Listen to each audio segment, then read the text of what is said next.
Happy Bank Holiday Monday, listeners. And after what can only be described as a hilarious first interview last week, we are delighted to welcome back Emily Defroand and Anna Toman for their second episode of Inside the Circle, the podcast. How are you both doing, girls? Good, thank you. Very good, thank you. So we ended last week's show by starting to discuss the trials and tribulations of living together, and we started off with language barriers and not understanding each other's accents. So make sure you do have a listen back to that. But I guess, how did the living situation come about for the two of you? How did you sort of end up wanting or being in a position where you could share? It's quite straightforward, to be honest. I think we both entered the centralised programme at the same time. As we've said last week, that we've known each other for years, get on like house on fire. I don't think we've ever had an argument still to the day. So it's kind of a no-brainer. We both needed somewhere to live, obviously. So put two and two together and found a flat about 10 minutes away from Bisham Abbey. So really, really convenient. And then we were there for 2 years. And then we moved into our house, a year and a bit ago. 2 years ago. No, over 2 years ago. Oh my God, 2 years ago. We moved in when we got back from the Commonwealth Games. That's so, it. Yeah, I think it helps that we always had a good friendship, but our mums are really close friends as well. So they've helped us so much. So it was so exciting. I remember when we first moved in together, we would obviously go and get furniture, but we'd always tie it in with the dinner together or a lunch. So I think that helped us a lot as well. Was it quite a smooth transition moving in together, or were there a few funny incidents along the way?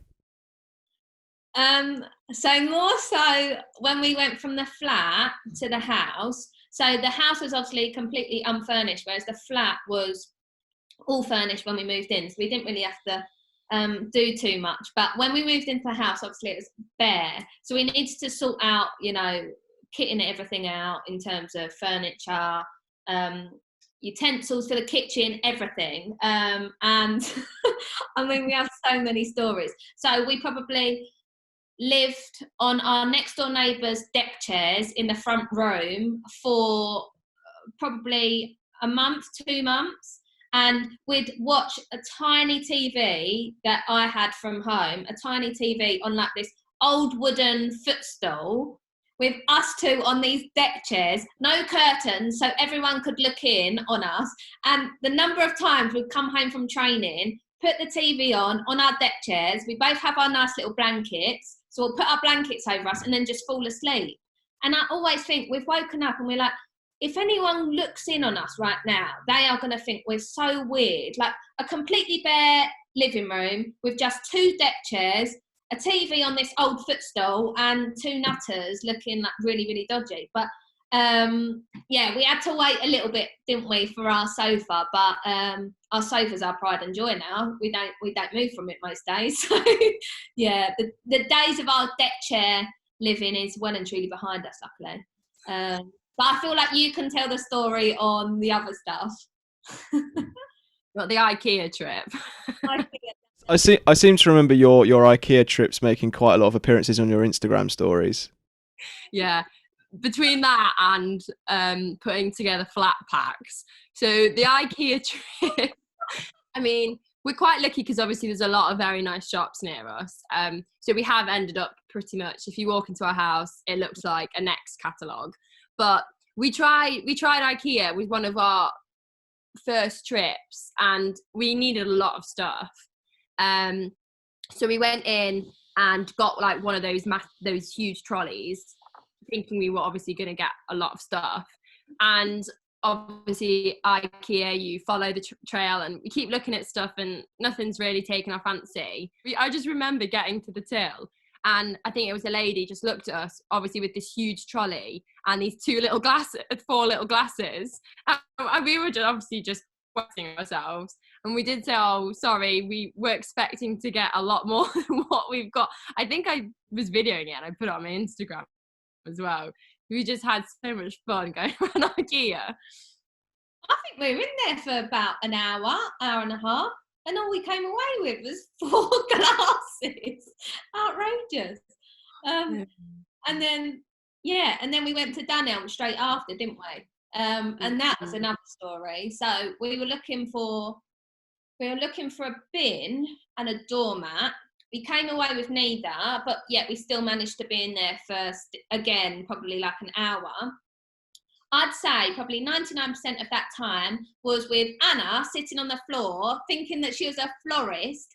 And honestly, Dunelm, their collection of fake flowers is phenomenal. So we were in our element, but the florist over here, honestly, I left her to it. I just watched in awe.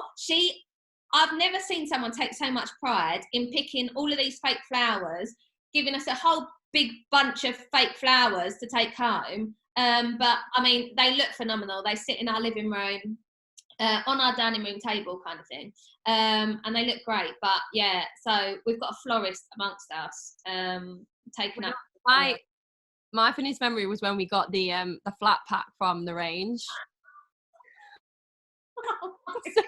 So we got like a few like side tables, a TV stand, and like a big stand for our like living room area, living room / dining room area. And like we got it all out, and we were very determined to do it just us two. So we got it all out, and I mean, this tiny side table probably took us 45 minutes, and we still didn't do it right. So it basically has a stand that's meant to obviously be straight, and it was like at this angle like this, and it just wasn't holding it up at all. And we were getting so frustrated, and this was the smallest, easiest bit of everything. And I remember at one point we tried to fix it, we couldn't, and at one point we were gonna put our cooking books in it to hold it up. Weren't we? And it was so annoying. And I'd like documented it on my Instagram, and Ellie Raya messaged saying, so she lives in Maidenhead, and she honestly, do you want me to come and help? Like, I really enjoy putting flat packs together. And to begin with, I thought, oh, it's Ellie, she's just being nice. And then I think it was the next day, we were like, we're really gonna have to get some help. And in comes Ellie Raya. She's got an electric screwdriver, which saved the day. I mean, Ellie saved the day. And Ellie basically just did all of it. She probably did the whole thing in the time that we did this little like table. And she corrected that one as well. So she saved us massively. Bearing in mind we did that wrong, and she still managed to take it all apart and then put it back again. And then we've got a big, it's probably like a bookshelf, but we obviously have like candles and like fake flowers and diffusers all, and loads of photos on it. It looks really pretty. But Susie Petty can take credit for that, because we roped Susie in as well. And honestly, if you could have seen that moment, Raya and Susie were hard at work.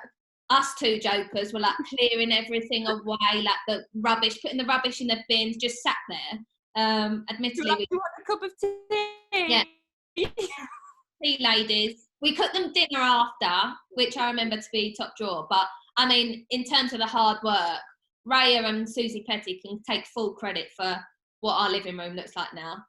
We tried and failed and gave up straight away.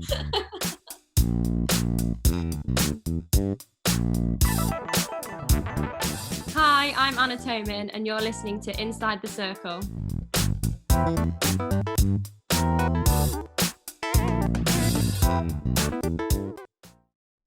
Another thing that became very popular on your Instagram pages was another version of Scare Cam or Luther Cam.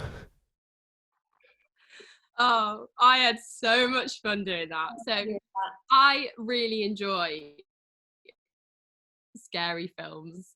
I've watched them with my dad since I was younger, and I just don't get scared. I don't jump that easily, evidently, from story from last week. But Em is quite the opposite. So I'd watched Luther, great program. I think had you watched some earlier seasons but not recent seasons? I binged it all at one point. And I remember, I think it was one of the last series, thinking, oh, there's quite a few jumpy bits. And I was sat beside her, so Em had a laptop and headphones in, and I was watching the TV. But I just kept like looking over to see which bit she was at.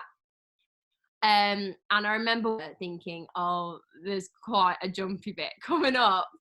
So I started like sneakily recording on my phone. Em had no idea, and she was there. And the thing with Em is, I think because I've watched so many scary films, I kind of can anticipate when it's going to be jumpy. Em has no idea. She's just like staring at the screen, and I'm thinking, she's actually going to be petrified. I'm just there recording, and I've never heard a scream like it, and she had no idea I was filming. And then she was like really hot, and she was really flustered. But I think I got it like 2 or 3 times. Yeah. So you can't even live in your own house in confidence, thinking I can do what I want, because I've got old plonker over here sitting right next to me filming. I mean, for anyone that hasn't watched Luther, it's fantastic. Like, Idris Elba is an absolute god, but it is really scary at some points. And for someone that doesn't like scary films, of course they're going to jump. But when it's caught on camera for the world to see, obviously it's a bit mortifying. You've done it as well. You filmed me when we got those the things from Dunelm, and I was trying to open. Oh no, it was Alexa. Do you remember when I got Alexa and you were secretly filming me? Yeah, you were getting so grumpy with Alexa, bless her. I remember that as well. Yeah, she was taking her frustrations out on Alexa just because Alexa couldn't understand what she said. So then I took over the reins after, and Alexa obviously understood. But yeah, to be fair, we have caught each other out on numerous occasions. It's quite all in good spirits. And you've still never had an argument? No. I mean, how can you, like, Toman is just not argumentative. So even if I was, she probably wouldn't give it back. Never even said a bad word to each other. I just don't like, yeah. We're both very easygoing people, and we don't like arguing. But also, we don't have anything to argue about. We know each other well enough. So yeah, we're very lucky. Hold on. I thought of something. We do argue because we can't decide. This is literally, honestly, a weekly occurrence. No one can decide what we have for dinner.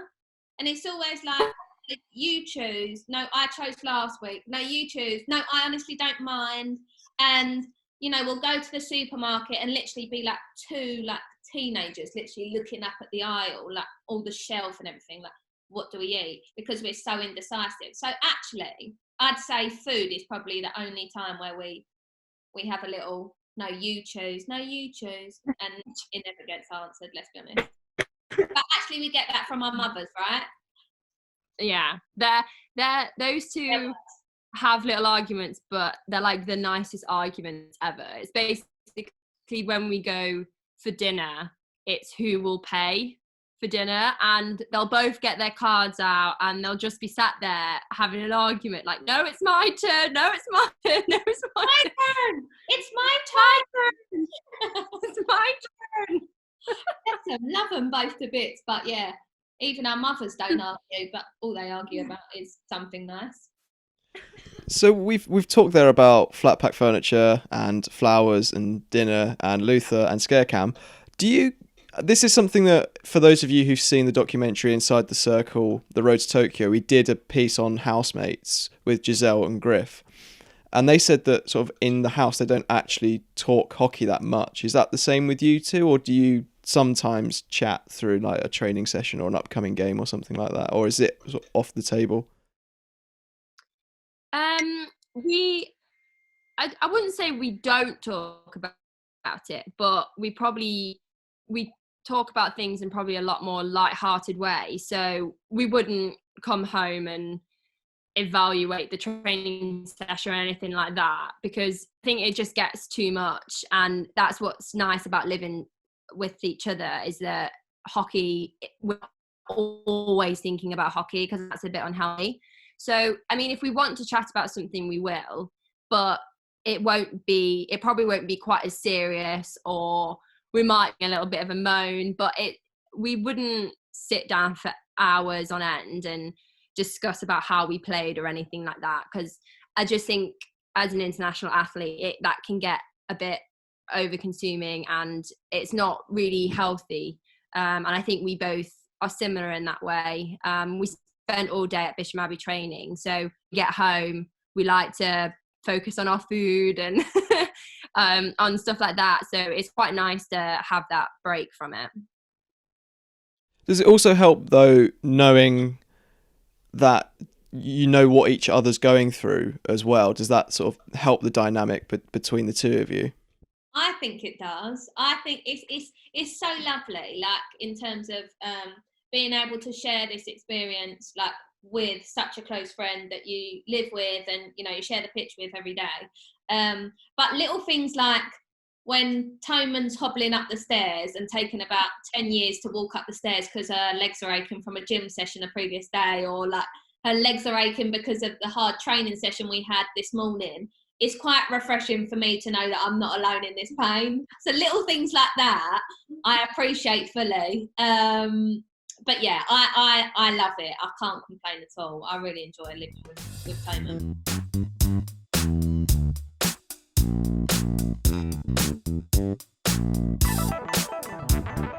You can listen to Inside the Circle on all of your usual podcast channels. Do your neighbours know what you do? Do you ever like say, introduce yourself to your neighbours as the GB hockey athletes, or do they not really know what you guys get up to? Yeah, so particularly our neighbours to our right, they're an older couple called Angie and Alan, and they're from up north, and they're just the most lovely couple. So they know what we do, because obviously we live so close. We go out in the morning, go to a session, come back, and so we're constantly going. So I can't remember. Do you remember how we actually told them what we did? No, I can't. No, I think it must have just come up in conversation. But they're always asking us what we're doing. If obviously we're leaving with a big bag, if we're going away to a tournament, they're always asked when we come back. So they must be very confused, because our house is often got anyone in it. But they're quite supportive of us. And I think I remember having a conversation with Alan before, and he said that he'd saw us on BT Sport. They like watching football, but I think the type of couple that will just watch sport, so they're always really supportive of us and asking us lots of questions. We're really lucky, aren't we? Actually, I think our neighbours, it's quite a quiet little cul-de-sac, but actually the people living there is a mixture of people like Angela and Alan, or like families, and they're all just so lovely. Like, it's a really, really nice place to live. But obviously, with us lot coming in and out of the house every day in between sessions, or as Toman said, like leaving for a couple of weeks with like huge big bags, a hold or a stick bag and everything, they probably do think, what the hell do these two girls do with themselves? I don't think they've ever seen us not in sports kit. They probably think we live in sports kit, but yeah, they're so nice, aren't they? They're all really, really nice people. In your notes here that you sent through to me, though, that you've written there was a couple of incidents when you were with neighbours when you were living in the flat together. Would you like to expand more on those? Okay, so when we used to live in our flat, we were like the bottom of like a masonette, and we had a youngish couple with 2 young children living above us. Now, when we moved into the flat, their newborn was probably weeks old, like really, really young. And the other child, absolutely adorable, really, really cute, looked so angelic when we first met them. And to be fair, the mum and dad were as well. But honestly, this newborn, I've never heard a child like literally howl, like cry so much. Like, I would say probably 23 hours of the day. I don't know what they were doing to the poor child, but I mean, honestly, and poor Toman, the child's room or the parents' room was obviously above her room. So she didn't need an alarm in the morning because she had the baby wake her up crying at ungodly hour. So we had that a bit of a struggle in terms of, we had a crying baby above us for most of the time we were in the flat. And also, so our expertise is, well, on the hockey pitch, in the kitchen, making nice food and eating it and socialising and everything. Our expertise does not lie within gardening. And honestly, if you could have seen our garden at the end of our tenancy in the flat, I don't even know how to describe it. Like, we had overgrown everything, like trees overgrown, bushes everywhere, like the grass looked ridiculous. And it was at the back of our house, the garden, so that was all fine. But it wasn't till the end of our tenancy that we realised actually the front bit, so there was like a little bit of grass and a few bushes, was actually our responsibility as well. So we really hadn't worried about that front bit. And honestly, like, I'm not exaggerating when I say it was pretty much like all of the leaves were coming over the house. It was so overgrown. We had weeds coming in from everything, and they, bless them, upstairs, they were not happy with us at the end because of the way we'd let the garden get out of hand a little bit. It was bad from us, but I mean, we've learnt from our mistakes. We've now got lovely Richard the gardener at our house to take the responsibility away from us, because we are both incapable when it comes to gardening. I think that's fair to say, right? Yeah, very fair to say. Yeah. I seem to remember we did the One Truth, Two Lies series last year, and one of you said that you once received pink gardening gloves and that you hadn't used them. Have they since been used, or are they still sitting there waiting? Am I going to say what Jill and Dave Defroand want to hear, or am I going to say the truth? I mean, they're lovely gardening gloves. They're like really pretty, like nice pink, like really, really nice. But I mean, I can't say I've used them. I'm going to be honest. I'm sorry. It was a lovely, lovely thought, but I'm just a bit out of my depth when it comes to gardening, unfortunately. And I don't think Toman tried to use the lawnmower and managed to mow over the cable. So she's not much better. So a broken lawnmower is still in the shed, and my brand new gloves still haven't been used. So we're both useless, basically. It's the truth. Going back to the incident with the crying baby, as athletes, does, like, if I imagine that sort of affected your sleep and things like that, and as athletes, do you sort of notice that if you aren't getting the sort of right amount of sleep and going into training, and is that something that you do have to sort of think about when you are potentially moving house and things like that, in terms of just being able to maximize how ready you are for training and games? Yeah, for sure. I remember, I think they were just giving the baby a bit of tough love and just thought, oh, you'll cry it out. And for someone, like we've mentioned, I really do need my sleep. And sometimes I'd just be able to ignore it. But if I'd had a stressful day, or say I didn't think I'd played well at training and I'd be stressed and I could just hear the baby crying, I'd get myself so worked up.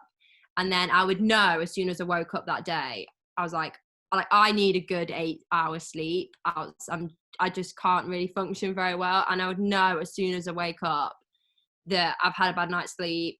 I'm going to have to fit in a nap somewhere. But it does really affect you. And I remember when we were moving into the house, that was one thing that I was really excited about, was just being able to sleep. Like Em said, Zach, it's really quiet. We're actually at the end, so we're only attached on one side. But I mean, we never hear anything, and it is important for all athletes to be able to get sleep. I know Em's not a great sleeper, and sometimes it can hurt, so it's hugely important. And I guess for the two of you, it's been, as we said at the first episode, it's been a few weeks now since you were together. Are you missing each other quite a bit? Like, you missing actually just sort of spending time and living with each other, not even just the training? Yeah, of course. I am anyway. It's like little things like cooking together or watching, rubbish TV on every evening. Little things like that kind of you take for granted. Don't get me wrong, I'm enjoying being at home, and mum's cooking me dinner every evening, which is lovely. But yeah, it's not the same, is it? I mean, yeah, I'm looking forward to getting back whenever that may be. And I guess sort of we are at a stage now where restrictions are slowly starting to be eased, and things are starting very slowly to go back to some sort of normality. I guess how much is that a sort of changed the perspective on how you're thinking at the moment? Because previously we're in lockdown, like we knew we couldn't see each other, but now we know that things are starting to progress. Has that sort of made you more excited about the potential of returning and more impatient, or are you still thinking like we've still got a long way to go here? I'm trying to not get ahead of myself. I think sometimes if in our heads we think we're going to be back training in a couple of weeks' time, and if it doesn't happen, you just have that disappointment. And we still don't know what's going to happen. Hopefully things keep running smoothly, but we could have another thing to go back to what they were. So for me personally, I've tried not to get ahead of myself. Again, just take it day by day, week by week. And I've just carried on doing what I'm doing. Obviously can get outside a little bit more than what I was, but I don't want to get too excited and then feel that disappointment again. So I've kept my schedule and everything still quite similar to what it was beforehand.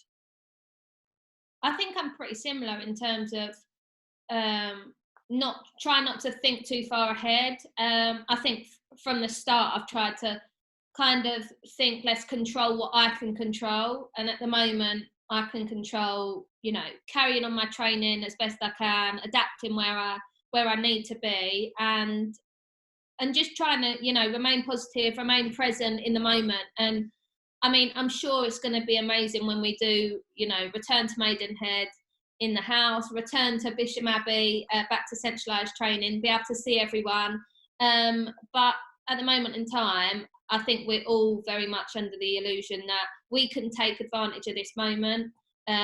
We can, maintain as best we can and carry on our training and get ourselves in a good position. So when that time does come, and fingers crossed, it'll be sooner rather than later, but when it does come, we'll all be ready and raring, and it'll be brilliant when it does happen. Do you think it's potentially sort of made you even more appreciative of, or you can understand like more just like how special it is to play in an international sport, and especially play so many international games at home as well? Like, and I bet you sort of you can't wait to get back to that. Yeah, I think so. I think it highlights, doesn't it, how how sport really does bring everyone together. And it's whether you're playing for yourself, whether you're watching it on TV, whether you're watching it in person, sport is amazing. And obviously over the last couple of months, that's kind of been taken away from us. But as international hockey players, I've always felt we're in such a fortunate position to, have the job that we have, to be able to play the sport that we love every single day of our lives and be able to call it our job.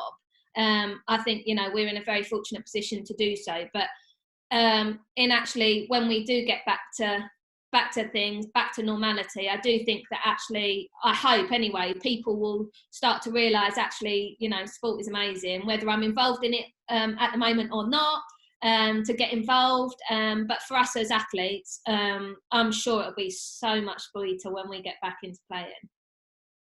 I think for me, I've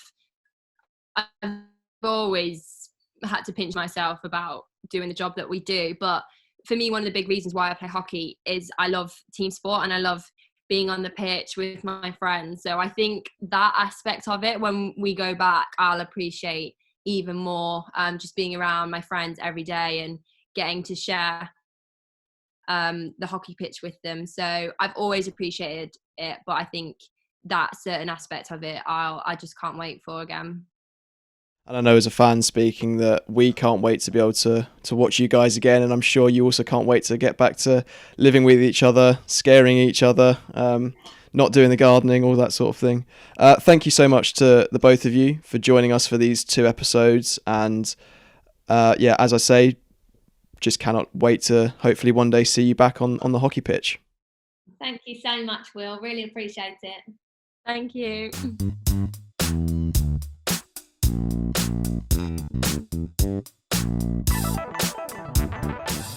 A huge thank you once again to Emily and Anna for joining us over the last 2 episodes and providing plenty of laughs and funny stories.